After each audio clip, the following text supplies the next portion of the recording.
আমাদের যে সহস্রের এক দফা দাবি বৈষম্য নিরসনে, সকল গ্রেডে বৈষম্য নিরসনে সংসদে আইন পাস করার মাধ্যমে কোটাকে ন্যূনতম পর্যায়ে নিয়ে আসার সেই আহ্বান যেন সরকার আমলে নেয়। আমার ভাইয়ের রক্তাক্ত হয়েছে, চট্টগ্রামে আমার ভাইদেরকে লাঠি পেটা করা হয়। আমাদের সারা দেশে আমাদের গতকালকের কর্মসূচি বাংলা ব্লকেট, সেখানের হামলার প্রতিবাদ এবং নিন্দা জানিয়ে আমি আমার আজকের বক্তব্য শুরু করছি। আমি জানিয়ে দিতে চাই, বাধা দিলে বাঁচতে লড়াই, সেই লড়াইয়ে জিততে হবে বন্ধুগণ। আমরা দেখেছি গতকাল আমাদের শান্তিপূর্ণ আন্দোলনে বাংলা ব্লকেডে সারা দেশের বিভিন্ন জায়গায় পুলিশ শিক্ষার্থীদের উপর হামলা করেছে। আমরা দেখি কুমিল্লায় আমার ভাইয়ের রক্তাক্ত হয়েছে, চট্টগ্রামে আমার ভাইদেরকে লাঠি পেটা করা হয়। বেরবিতে বাংলাদেশী ছাত্র সংগঠনের সভাপতি আমাদের বৈষম্য বিরোধী ছাত্র দলের সংগঠনকে চট্টগ্রাম মারে তার তীব্র নিন্দা এবং প্রতিবাদ চালাচ্ছি।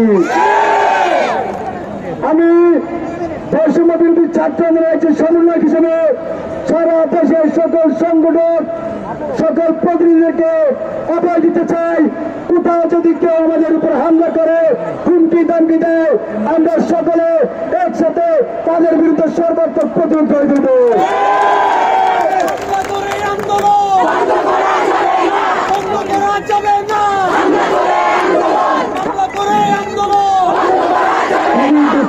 বন্ধুগণ, খুবই দুঃখের বিষয়, কালকে কুমিল্লা বিশ্ববিদ্যালয়ে এক সাংবাদিককে পুলিশ লাঠিচার্জ করে মাথা ফাটিয়ে দিয়েছে। আমরা দেখেছি শাহবাগে এক আমাদের সাংবাদিক বন্ধুর উপর এক আঘাতর্ক আক্রমণ করেছে। আমরা তার জন্য নিন্দা জানাই। আমরা দেখেছি, আমরা বিগত 11 দিন খুবই শান্তিপূর্ণভাবে আমাদের আন্দোলন চালিয়ে দিয়েছি, কিন্তু গতকাল সকাল থেকে বিভিন্ন মহল থেকে হুমকি ধমকি আসছিল। সেই হুমকি ধমকির প্রেক্ষিতে আমরা ক্যাম্পাসে দেখে ছাত্র এসে ভরে গিয়েছে। তারপরে কোন কুচক্রী মহল আমাদের আন্দোলনকে প্রশ্নবিদ্ধ করতে আমাদের সাংবাদিক বন্ধুর উপর হামলা করেছে। আমরা চাই তাদেরকে বিচার আওতায় আনা হোক। আমরা তীব্র নিন্দা এবং প্রতিবাদ চালাচ্ছি বন্ধুগণ। তারই সাথে আমি সরকারকে আহ্বান করছি, আমাদের যে সহস্রের এক দফা দাবি বৈষম্য নিরসনে, সকল গ্রেডে বৈষম্য নিরসনে সংসদে আইন পাস করার মাধ্যমে কোটাকে ন্যূনতম পর্যায়ে নিয়ে আসার সেই আহ্বান যেন সরকার আমলে নেয়। এরই সাথে আমাদের পরবর্তী কর্মসূচি আমি এখন উপস্থাপন করব।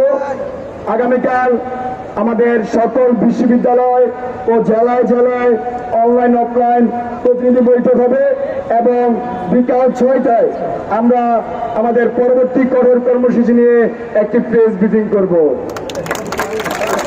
ঢাকা বিশ্ববিদ্যালয় কেন্দ্রীয় সামনে আমরা একটি প্রেস ব্রিফিং করব। এই বাধা দিয়ে আন্দোলন, হামলা করে আন্দোলন।